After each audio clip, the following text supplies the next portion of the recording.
ಪಡೀಲಿಕ್ಕೆ ಭಗವಂತನಲ್ಲಿ ಹೋಗಲೇಬೇಕು. ಆದರೆ ಭಗವಂತ ಅನುಗ್ರಹ ಮಾಡಲಿಕ್ಕೆ ನಮಗೋಸ್ಕರವಾಗಿ ಬಂದದ್ದು ಈ ಭೂತಳಕ್ಕೆ. ನರಸಿಂಹದೇವರಾಗಿರಲಿ, ರಾಮನಾಗಿರಲಿ, ಕೃಷ್ಣನಾಗಿರಲಿ ಎಲ್ಲರೂ ಬಂದದ್ದು ಯಾಕೆ ಅಂತ ತಿಳ್ಕೊಂಡ್ರೆ ದುಷ್ಟರ ಸಂಹಾರ ಮಾಡಲಿಕ್ಕೆ.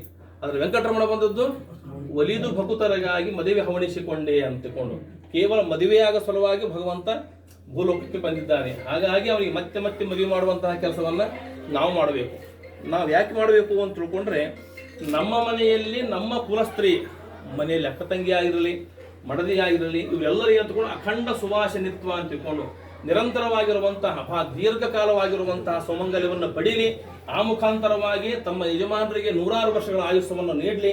ಮಕ್ಕಳು, ಮೊಮ್ಮಕ್ಕಳು, ಪುತ್ರ ಪುತ್ರಾದಿಗಳು ಸುಖದಿಂದ ಇರಲಿ ಎನ್ನುವಂತಹ ಕಾರಣದಿಂದ ಈ ಕಲ್ಯಾಣೋತ್ಸವವನ್ನು ನಾವು ಮಾಡ್ತಾ ಇದ್ದೀವಿ. ನಾವೇನು ಕಲ್ಯಾಣೋತ್ಸವ ಮಾಡ್ತೀವಿ? ಲಕ್ಷ್ಮೀ ಬಿಟ್ಟು ಹೋಗ್ಬಿಟ್ಟ ವೆಂಕಟರಮಣ ಅಂತ ನೀವು ಕೇಳಬಹುದು. ಅದು ಲೋಕ ವಿಡಂಬನಾರ್ಥವಾಗಿ ನಿರುತ ತನ್ನ ವಕ್ಷಸ್ಥಳದಳು ಅಂತ ತಿಳ್ಕೊಂಡು ಗೋಪಾಲದಾಸರು ಹೇಳ್ತಾರೆ ತಮ್ಮ ಒಂದು ಉಕ್ತಿಯಲ್ಲಿ. ಗುರುಗೋಪಾಲ ವಿಠಲನು ನಿರುತ ತನ್ನ ವಕ್ಷಸ್ಥಳದಳು ಇಟ್ಟುಕೊಂಡಿದ್ದಾನೆ ಲಕ್ಷ್ಮಿಯನ್ನ ಅಂತ ತಿಳ್ಕೊಂಡು. ಹಾಗಾಗಿ ಲಕ್ಷ್ಮಿ ಎಲ್ಲಿಯೂ ಹೋಗಿಲ್ಲ, ಭಗವಂತನ ಹೃದಯದಲ್ಲಿ ನಿರಂತರವಾಗಿ ನೆಲೆಸಿರುವಂತಹ ಯಾರಾದ್ರೂ ಇದ್ರೆ ಅದು ಲಕ್ಷ್ಮೀ ದೇವಿ, ನಂತರಲ್ಲಿ ಭಗವಂತನ ಭಕ್ತರು. ಹಾಗಾಗಿ ನಾವೇನು ತಿಳ್ಕೊಂಡ್ರೆ ಆ ಒಂದು ಸಣ್ಣ ವಿಚಾರವನ್ನು ನಾವು ಬಿಟ್ಟು ಬಿಡಬೇಕು. ಲಕ್ಷ್ಮಿ ವೆಂಕಟರಮಣ ಜಗಳ ಆಡಿದರು, ಬಿಟ್ಟು ಹೋದರು, ಇವೆಲ್ಲ ಯಾರು ಮಾತಾಡ್ತಾರೆ ಅಂತ ತಿಳ್ಕೊಂಡು ಭಗವಂತನ ಬಗ್ಗೆ ಜ್ಞಾನ ಇಲ್ಲದವರು ಮಾತಾಡುವಂತಹ ವಿಚಾರ. ಭಗವಂತ ಹಾಗಲ್ಲ, ನಿರಂತರವಾಗಿ ಲಕ್ಷ್ಮಿಯಿಂದ ಭಿನ್ನವಾಗದೇ ಇರುವಂತಹ ರೂಪ ಯಾವುದೇ ಇದ್ದರೂ ಕೂಡ ಅದು ಭಗವಂತನ ರೂಪ. ಹಾಗಾಗಿ ನಾವು ನಿರಂತರವಾಗಿ ಭಗವಂತನನ್ನ ಜೊತೆಗೆ ಲಕ್ಷ್ಮೀ ದೇವಿಯನ್ನ, ಮುಖ್ಯಪ್ರಾಣ ದೇವರನ್ನ ಸ್ಮರಣೆ ಮಾಡುವುದರ ಮುಖಾಂತರವಾಗಿ ಈ ಕಲ್ಯಾಣೋತ್ಸವಕ್ಕೆ ಒಂದು ಅರ್ಥಪೂರ್ಣವಾದಂತಹ ವಿಷಯವನ್ನ ನಾವು ತಂದುಕೊಡಬೇಕು. ಕಲ್ಯಾಣೋತ್ಸವನ್ನೇ ನಾವು ಮಾಡಬೇಕು. ಯಾಕೆ ಮಾಡಬೇಕು ಅಂತ ತಿಳ್ಕೊಂಡ್ರೆ, ಕಲ್ಯಾಣ ಉತ್ಸವ. ಯಾಕೆ ಕಲ್ಯಾಣ ಉತ್ಸವ? ಭಗವಂತನನ್ನೇ ಯಾಕೆ ಮಾಡಬೇಕು ಅಂತ ತಿಳ್ಕೊಂಡ್ರೆ, ಅವನು ಎಲ್ಲ ಮಂಗಳಗಳಿಗೆ ಮಂಗಳ. ಮಂಗಲಂ ಮಂಗಲಾನಾಂಚ ದೈವತಂ ದೇವನಾಂಚ ಭೂತಾನಾಂ ಯೋ ವ್ಯಕ್ತಃ ಅಂತ ತಿಳ್ಕೊಂಡು ಎಲ್ಲ ದೇವತೆಗಳಿಗೂ ಕೂಡ ಭಗವಂತನೇ ದೈವ, ಎಲ್ಲ ಭೂತಗಳಿಗೂ ಕೂಡ ಅವನೇ ದೇವ. ಭೂತಗಳು ಒಂದು ದೆವ್ವ ಅಲ್ಲ, ಭೂತಗಳು ಅಂತ ತಿಳ್ಕೊಂಡು ದೇವತೆಗಳು ಅಂತ ಅರ್ಥ. ಈ ಮಂಗಳೂರು ಕಡೆ ಭೂತಾರಾಧನೆ ಅಂತ ಮಾಡ್ತಾರೆ, ದೆವ್ವಾರಾಧನೆ ಅಲ್ಲ. ಭೂತ ಅಂತ ತಿಳ್ಕೊಂಡು ದೇವತೆಗಳು ಅಂತ ಅರ್ಥ.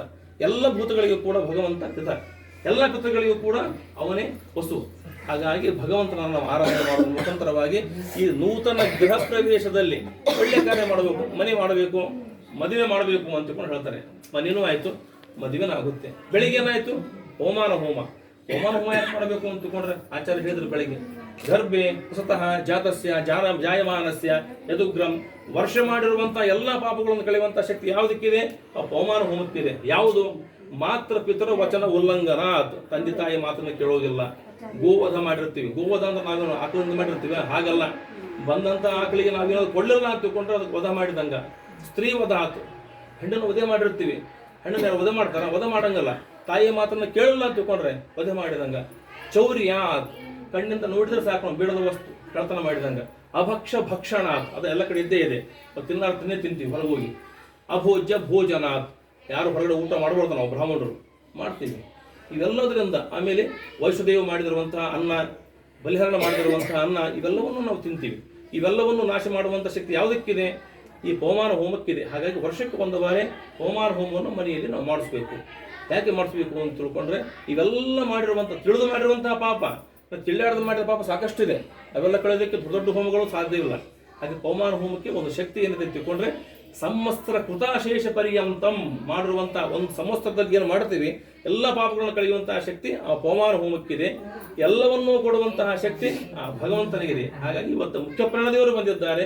ಹಾಗಾಗಿ ಕುಲಸ್ವಾಮಿ ಶ್ರೀನಿವಾಸನು ಬಂದಿದ್ದಾನೆ.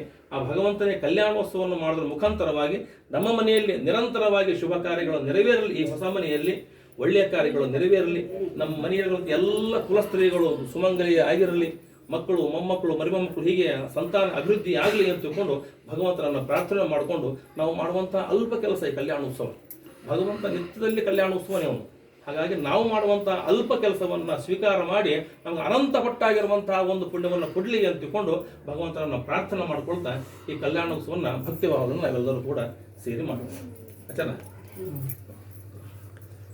ಓಂ ಸತ್ಯೇ